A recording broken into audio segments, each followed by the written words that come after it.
आज आपण स्वराज्याचा एक महत्त्वाचा अध्याय पाहणार आहोत. तुम्ही कधी विचार केला का, भोसले घराण्याचा उत्कर्ष नेमकं कुठून व कसा झाला? नाही ना?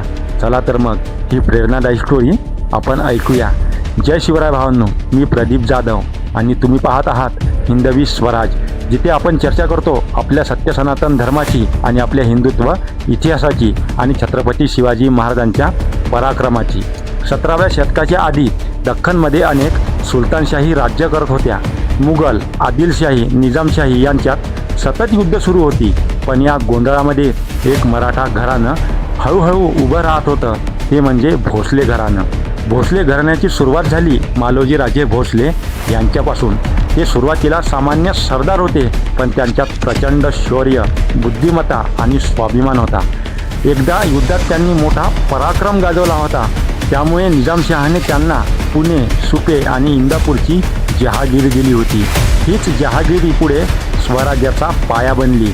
मालोजी राजेंचे पुत्र होते शहाजीराजे भोसले. शहाजीराजे अत्यंत पराक्रमी योद्धा आणि चतुर राजकारणी होते. त्यांनी आदिलशाही, निजामशाही आणि मुघलांमध्ये राजकारण करत स्वतःची एक वेगळीच ताकद निर्माण केली होती.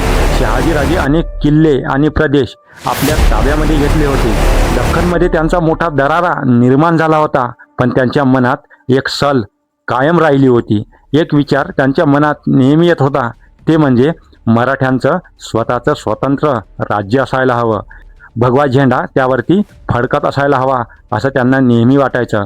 त्यानंतर इतिहासात जन्म झाला एका तेजस्वी सूर्याचा. त्यांचं नाव होतं छत्रपती श्री शिवाजी महाराज. इसवी सन 1630मध्ये शिवनेरी किल्ल्यावर जिजाऊंच्या पोटी शिवाजी महाराजांचा जन्म झाला.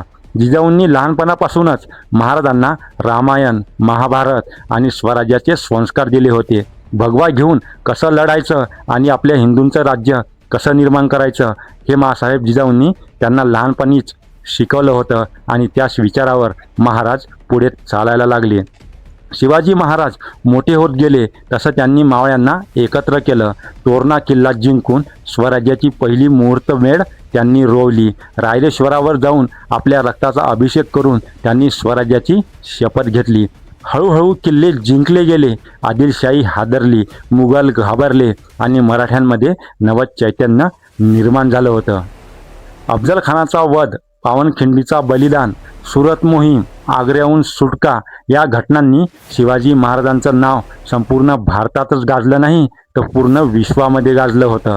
इसवी सन 1674मध्ये तो सुवर्ण क्षण आला आणि शेवटी हिंदूंना त्यांचा राजा मिळाला. भगवा झेंडा हा फडकू लागला आणि रायगडावर शिवाजी महाराजांचा भव्य दिव्य असा राज्याभिषेक झाला आणि पहिल्यांदाच हिंदवी स्वराज्याचं स्वप्न प्रत्यक्षामध्ये उतरलं होतं. माँसाहेब जिजाऊंनी आणि शहाजीराजे भोसलेंनी मिळून जे स्वप्न बघितलं होतं, ते साक्षात माँसाहेब जिजाऊ आपल्या डोळ्यांनी पाहत होत्या. या क्षणापासून भोसले घराणं फक्त सरदार राहिलं नाही, तर संपूर्ण भारताला प्रेरणा देणारं राजघराणं बनलं होतं. यानंतर संभाजी महाराजांनी औरंगजेबाशी प्रखर संघर्ष केला. राजाराम महाराज, महाराणी ताराराणी यांनी स्वराज्य टिकवलं, पुढे वाढवलं. पुढे मराठा साम्राज्य उत्तर भारतापर्यंत पोहोचलं. अटकपासून तंजावरपर्यंत मराठ्यांचा भगवा फडकला आणि भोसले घराण्याचं नाव इतिहासामध्ये अजरामर झालं.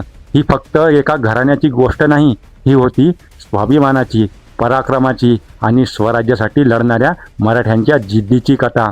तर हा भोसले घराण्याचा इतिहास तुम्हाला कसा वाटला नक्की कमेंट करून सांगा. व्हिडिओ आवडल्यास व्हिडिओला लाईक नक्की करा आणि आम्हाला प्रोत्साहन देण्यासाठी आमच्या चॅनलला सबस्क्राईब नक्की करा, कारण महाराजांचे असेच व्हिडिओ तुमच्यापर्यंत पोहोचवण्याचा आम्ही परिपूर्ण प्रयत्न करू. त्यासाठी आमच्या चॅनलला सबस्क्राईब नक्की करा आणि फेसबुकला पाहत असाल तर पेजला फॉलो नक्की करा आणि व्हिडिओला लाईक अवश्य करा बरं का. जय शिवराय, जय शंभूराजे, हर हर महादेव, जय स्वराज्य.